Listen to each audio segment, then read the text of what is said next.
बिस्मिल्लाहिर्रहमानिर्रहीम। अस्सलाम वालेकुम। खुदा की कसम, अल्लाह ताला की कसम, अल्लाह सुब्हाना ताला के रब्बे ज़ुल जलाल होने की कसम, मैं आपको अपनी ज़िंदगी में एक चीज़ बताना चाहूँगा कि अगर नमाज ना होती ना तो मैं हलाक हो चुका होता, यानी कि मैंने अपनी ज़िंदगी तबाह कर ली होती।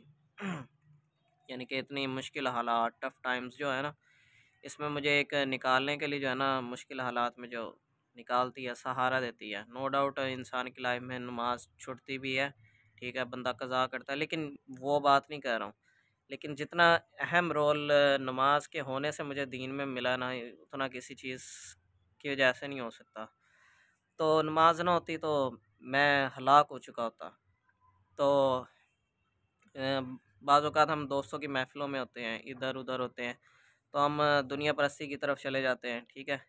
लेकिन 5 वक़्त नमाज़ जो होती है ना, वो आपको दोबारा खींच कर ले आती है कि आपका असल मकसद क्या है, आपका असल ट्रैक क्या है। वो वापस आपको खींच कर उसी जगह पर, उसी मकाम पर ले आती है जहाँ पर से आपने ज़िंदगी को आगे लेकर चलना है, ठीक है। तो बाज़ औक़ात दोस्तों की महफ़िल में दुनिया में गुम हो जाता है बंदा, तो नमाज़ वापस खींच आती है। इसी तरीके से अमीर लोगों की महफ़िलों में अगर बंदा बैठता है, खाने-पीने की महफ़िलों में, तो बहुत ज़्यादा जो है ना, इंसान को ये नेमतें जो है ना फिर क्या कर देती हैं, अल्लाह ताला की याद से गाफ़िल कर देती हैं। आप मकसद भूल जाते हैं, वो आपको वापस खींच आती हैं। खींच कर ले आती है कि असल मकसद क्या है, आपकी सोच, आपकी जो अंदर की बिल्डिंग होती है ना सेल्फ़ करैक्टर की, वो आपको एक अज़ीम इंसान बना देती है दोबारा लाकर। तो इसी तरीके से दुनिया परस्ती सब कुछ ही जो है ना, ये नमाज जो एक ऐसी चीज़ है, ये आपको वापस उसी जगह पर ले आती है, ठीक है? कि मकसद क्या है हमारा ज़िंदगी का, हमें बताती है। एक रब है हमारा, रब्बे ज़ुल जलाल है इस कायनात का, ठीक है? रब्बुल आलमीन है, ठीक है? फिर उसके बाद वो रहमान रहीम है और रोज़े क़यामत का मालिक है। जब क़यामत का पता चलता है मालिक यौमिद्दीन, रोज़े जज़ा का मालिक है। पता चलता है कि एक हिसाब किताब का दिन होना है, ठीक है? हिसाब किताब के दिन में क्या होगा, जन्नत होगी, जहन्नुम में सूदखोर, शराबी, ज़ानी, बदकार, बुरे अमाल किए होंगे, सारी ज़िंदगी जिसने बुरे अमाल किए होंगे, उन सब के ठिकाने नज़र आते हैं। हदीस अगर आप लोगों ने पढ़ी हुई हैं, तो आपको पता चल जाता है कि सूदखोर का क्या अंजाम होगा, इसका क्या होगा, इसका क्या होगा, इसका क्या होगा। सारी जहन्नुम के बारे में अल्लाह के नबी सल्लल्लाहु अलैहि वसल्लम ने बताया। और जो लोगों को नेकी की बातें तो बताता है, लेकिन खुद अमल नहीं करता, तो उसका अंजाम क्या होता है, वो उसके बारे में पता चलता है कि वो किस तरीके से चक्की चला रहा होगा वहाँ पर, ठीक है, बैल की तरह। तो ये सारी चीज़ें इंसान को पता चलती हैं। फिर उसके अलावा जन्नत दिखाई जाती है अल्लाह के नबी सल्लल्लाहु अलैहि वसल्लम, यानी कि ये ज़हन में आती हैं सारी चीज़ें, ये ज़हन नशीन करवा देती है। नमाज़ जो होती है ना, वो आपको सारी चीज़ें ज़हन नशीन करवा देती है कि जन्नत कैसी होगी, उसमें क्या-क्या मिलेगा, नेमतें क्या होंगी, सब कुछ, महलात कैसे होंगे, क्या-क्या, सबसे छोटी जन्नत कितनी अज़ीम होगी, इस दुनिया और इस दुनिया की नेमतों से भी अफ़ज़ल होगी। फिर उसके अलावा ए अल्लाह, हम तेरी इबादत करते हैं, तुझी से मदद माँगते हैं, इय्याका नअबुदु व इय्याका नस्तईन। तो हमें पता चलता है एक रब है, हम उसी के आगे झुकते हैं, हमें किसी से डरने की ज़रूरत नहीं है। कोई भी दुनिया का शख्स हो, ईच एंड एवरीथिंग, हमें सिर्फ़ अल्लाह रब्बुल आलमीन, उसी से डरना चाहिए, उसके अलावा किसी से डरना नहीं चाहिए, ठीक है? यही हमारा रब है और इसके अलावा तो हमें किसी से डरना ही नहीं है लाइफ़ में। कोई भी काफ़िर हो, कोई भी पर्सन हो, लाइफ़ में आपको कोई भी प्रॉब्लम हो, तो अल्लाह ताला से माँगे, ठीक है? वही मदद करेगा, वही आपको बचाएगा। यानी कि अल्लाहु समद, अल्लाहु समद हम पढ़ते हैं, अल्लाह ताला वो ज़ात है कि अगर वो किसी चीज़ को ठान ले ये मैंने करनी है, तो कोई माई का लाल नहीं उसको रोक सकता। कोई कोई चीज़ नहीं उसको रोक सकती अल्लाह ताला को। यानी कि कोई जिन्नात हो, फरिश्ते हों, चुरिंद-परिंद, कुछ भी हो, नबी हो, वली हो, कुछ भी हो। अल्लाह ताला ने एक चीज़ का सोच लिया कि ये होना है, तो कोई भी शख्स उसे रोक नहीं सकता। और अगर अल्लाह ना चाहे, कि अल्लाह ताला ने चाहा नहीं है, तो कोई बंदा वो काम कर नहीं सकता, ठीक है? तो कोई काम भी हो नहीं सकता। अल्लाह ताला ने सोच लिया कि ये काम नहीं होना है। दुनिया की तमाम ताकतें मिलकर जो है किसी इंसान को नफ़ा भी देना चाहे ना, तो वो नफ़ा नहीं दे सकती, और दुनिया की तमाम ताकतें मिलकर किसी को नुकसान पहुँचाना चाहें, वो नुकसान नहीं पहुँचा सकती जब तक अल्लाह ताला की ज़ात ना चाहे, ठीक है? तो इंसानों से डरना नहीं चाहिए इंसान को। नबी अलैहिस्सलाम ने छोटे-छोटे नौजवान सहाबा को ये नसीहत की थी।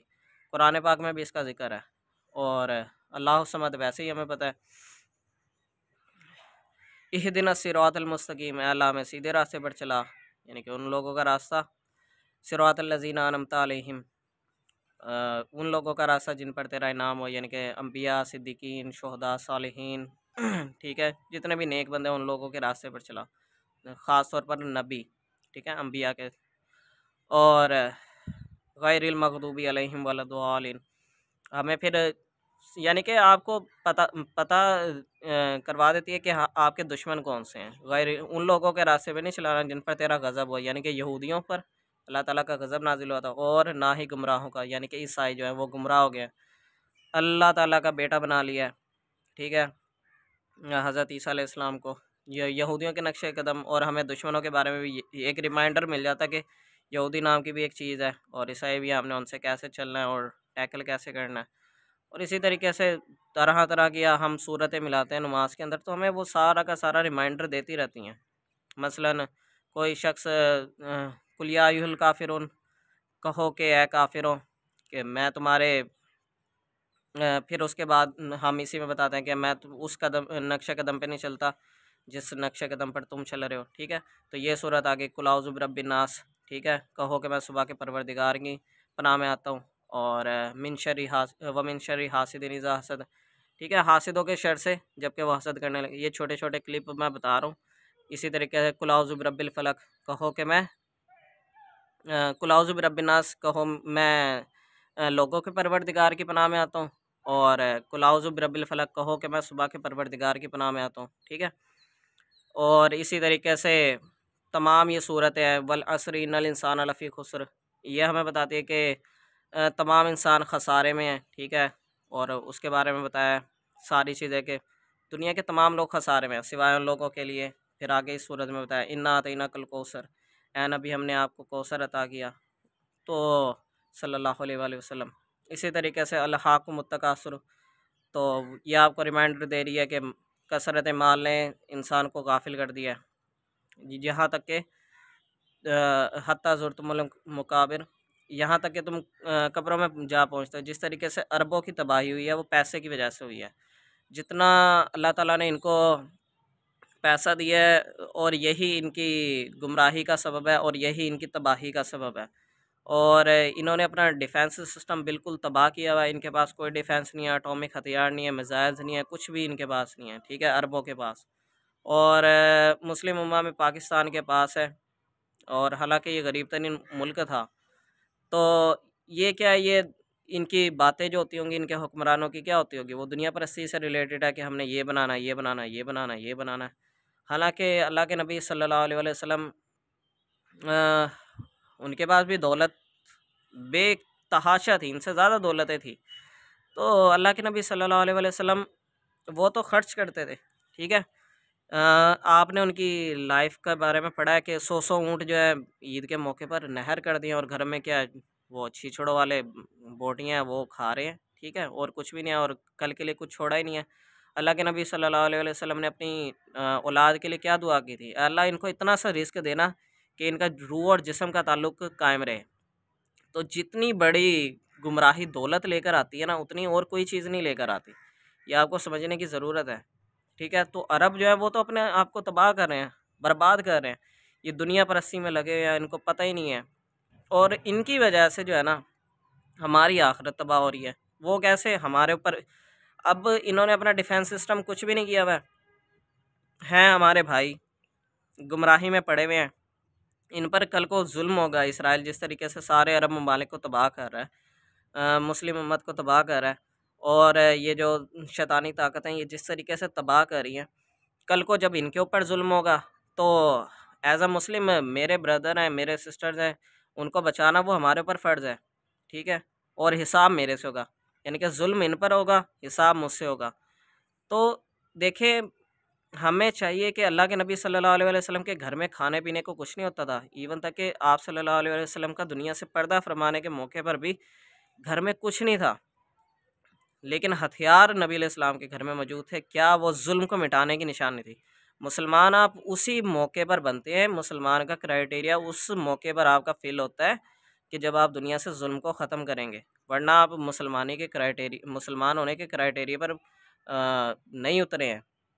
शिया उस दिन तक मुसलमान नहीं हो सकते जब तक वो सुन्नियों का बदला ना लें, और सुन्नी उस वक्त तक मुसलमान हकीकी मायनों में नहीं हो सकते जब तक वो शिया का बदला ना लें। तो ये चीज़ बड़ी अंडरस्टैंडिंग वाली चीज़ है। इस्लाम जो है वो ज़ुल्म के ख़ात्मे के लिए उतरा है, चाहे वो मुसलमानों पर हो, चाहे वो काफ़िर पर हो। हाँ, इस्लाम जो है फिर वो दीन की दावत भी देता है, लेकिन अगर कोई नहीं कबूल करता ना कबूल करे, लेकिन उसको जुल्म करने की इजाज़त नहीं देता है। ठीक है, वो अंडर रहेगा, दबकर रहेगा, लेकिन कवानीन किसके चलेंगे? वो इस्लाम के चलेंगे। क्योंकि पता है कि शैतानी ताकतें अगर सर पर होंगी तो वो अपना क्या कहते हैं कानून लाएंगी और मुल्क में फसाद होगा, जुल्म होगा। और जिस तरीके से जितना यहाँ पे मुल्क में वो चला हुआ है, पूरी दुनिया में ज़ुल्म इस टाइम हो रहा है, इससे पहले कभी नहीं था। और अल्लाह के नबी सल्लल्लाहु अलैहि वसल्लम ने फरमाया क़यामत तक के दिन के लिए, ठीक है। कुछ वर्डिंग है वो मैं यूज़ नहीं कर सकता क्योंकि बैन वगैरह लग जाता है, और वीडियोज़ वगैरह पर मेरी बहुत सारी बैन भी लगे हुए हैं इससे पहले, तो कुछ बातें कह भी नहीं सकते यहाँ पर।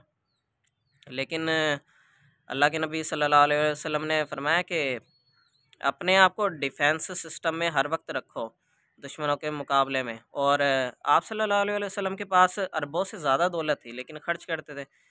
आप सल्लल्लाहु अलैहि वसल्लम के बारे में आप देखें, नज़रा अंदाज़ा लगाएं। आप सल्लल्लाहु अलैहि वसल्लम फरमाते हैं कि मेरे पास अगर ओहद पहाड़ जितना भी सोना होता, ओहद पहाड़, इमेजिन कर सकते हैं कि ओहद पहाड़, एक पहाड़ जितना सोना, तो मैं ये गवारा ना करता कि 3 दिन से ज़्यादा भी वो मेरे पास रहता।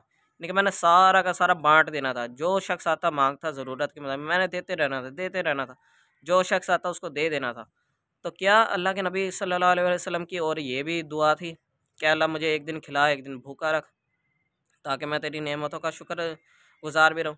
तो अरब जो है लोग देखें, इनके पास ना डिफेंस है ना कुछ है, और जिस तरीके से ये इनका अलैहिस्सलाहु बिअहकमिल हाकिमीन, इनको ये पता ही नहीं है कि क्या अल्लाह ताला तमाम हुक्मरानों से बढ़कर हुक्मरान नहीं है।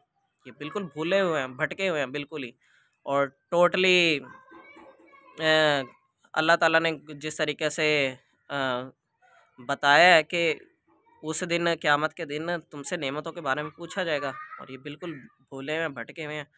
वजह क्या है? इनके पास बहुत ज़्यादा दौलत आ गई। इमाम शाफ़ी रहमतुल्लाह अलैह फरमाते हैं कि इमाम शाफ़ी थे आई थिंक, या इमाम हम्बल थे, या कोई एक इमाम थे, तो उनके ऊपर बहुत ज़्यादा जुल्म हुआ। तो वो जब वो जेल से निकले हैं, तो जेल से निकलने के बाद एक शख्स ने जो है ना, जेल के जो सिपाही थे, उन्होंने लाकर जो है ना एक थैली जो है ना उनको लाकर देने की कोशिश की, सोने के सिक्कों से भरी।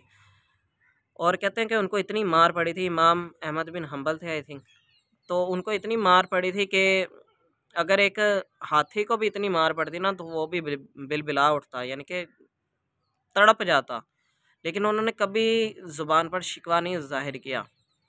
लेकिन जब हुक्मरान चेंज हुआ, उनको आज़ादी मिली, वो जब बाहर निकले, तो उनको सोने के सिक्कों से भरी हुई एक थैली लाकर किसी सिपाही ने लाकर दी कि ये आपको, उन्होंने आज़ादी की खुशी में और एक नए हुक्मरान की खुशी में आपको तोहफ़ा मिला है।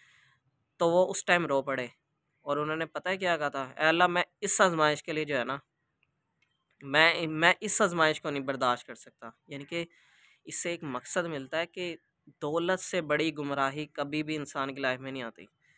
अल्लाह ताला हमें वो दौलत ना दे जो हमें गुमराह कर दे, ठीक है? जो हमें हमारे मकसद से हटा दे। हम और जितना यानी कि मुआशरे में ये जो तबाही बर्बादी चल रही है और दिखावा, और सबसे पहले 3 तरह के लोग जहन्नुम में जाएंगे। कौन-कौन से?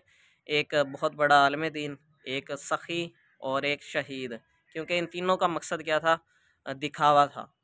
आलिम को अपनी वाह-वाह चाहिए थी, ठीक है? वो जहन्नुम में जाएगा क़यामत के दिन सबसे पहले।